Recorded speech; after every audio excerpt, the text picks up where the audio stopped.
എല്ലാവർക്കും നമ്മുടെ പുതിയൊരു വീഡിയോയിലേക്ക് സ്വാഗതം. അപ്പോൾ ജനുവരി മാസത്തിൽ ഞാനെടുത്ത തീരുമാനമുണ്ട് രാവിലെ തന്നെ എഴുന്നേറ്റ് എക്സസൈസ് ചെയ്യണമെന്ന്. പക്ഷേ കുറേ ദിവസങ്ങൾ മാസമെല്ലാം കടന്നു പോയി. ഇങ്ങനെ ലാസ്റ്റ് മെയ് ആയപ്പോഴാണ് എനിക്കിത് ബോധോദയം ഉണ്ടായത്. അപ്പോൾ ഒരു സൂംബോടെ മ്യൂസിക്കൊക്കെ പ്ലേ ചെയ്തിട്ട് ഞാനിന്ന് എക്സസൈസ് ഒക്കെ ചെയ്യണം. അപ്പോൾ എൻ്റെ ഓൾമോസ്റ്റ് പണികളൊക്കെ ഒതുക്കി വെച്ച് നമ്മൾ നേരെ ദന്തലിലേക്കാട്ട് പോയത്. ശിവനയുടെ 3-4 പല്ല് കേട് വന്നിട്ടുണ്ട്. അപ്പോൾ അത് അടയ്ക്കാൻ വേണ്ടിയിട്ടാണ് പോയത്. അവൾക്കിപ്പോൾ മിഠായി ഇതിട്ട് ഭയങ്കര കൂടുതലാണ്. മിഠായി എസ്പെഷ്യലി നമ്മുടെ ചോക്ലേറ്റ് ഐറ്റംസൊക്കെ ഭയങ്കരമായിട്ട് കഴിക്കും കേട്ടോ. കരച്ചിലും വീഴ്ചയിലൊക്കെ ആയപ്പോൾ നമ്മൾ മേടിച്ചു കൊടുക്കും. പല്ലടക്കലും കാര്യങ്ങളൊക്കെ കഴിഞ്ഞതിന് ശേഷം നമ്മൾ നേരെ ചെമ്പകശ്ശേരിയിലേക്ക് സിനിമ കാണാൻ വേണ്ടി വന്നത്.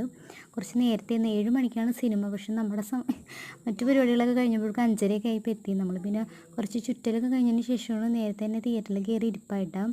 അപ്പോൾ അവിടെ പാട്ടൊക്കെ വെച്ചിട്ടുണ്ടായിരുന്നു. ശിവൻ്റെ കുറേ ഡാൻസും കാര്യങ്ങളൊക്കെ കുറച്ച് വീഡിയോ ഒക്കെ ഞാൻ പിടിച്ചിട്ടുണ്ടായിരുന്നു. പിന്നെ ഇത്ര നേരത്തെ നമ്മൾ സാധാരണ എത്താറില്ല കേട്ടോ. എപ്പോഴും 8 മണിക്ക് അല്ലെങ്കിൽ 7 മണിക്ക് എപ്പോൾ ഷോ കഴിഞ്ഞാലും അതിന് തൊട്ട് 5 മിനിറ്റ് 10 മിനിറ്റ് ആ ഒരു ടൈമിൽ നമ്മൾ കറക്റ്റ് എത്തുള്ളൂ. പക്ഷേ ഈ പ്രാവശ്യം കൊണ്ട് ഒരുപാട് നേരത്തെ എത്തി. പിന്നെ നമ്മൾ അവിടെ തന്നെ താഴെ ഫുഡും കഴിച്ചിട്ടൊക്കെയാണ് നമ്മൾ പോകുന്നത് വീട്ടിലേക്ക്.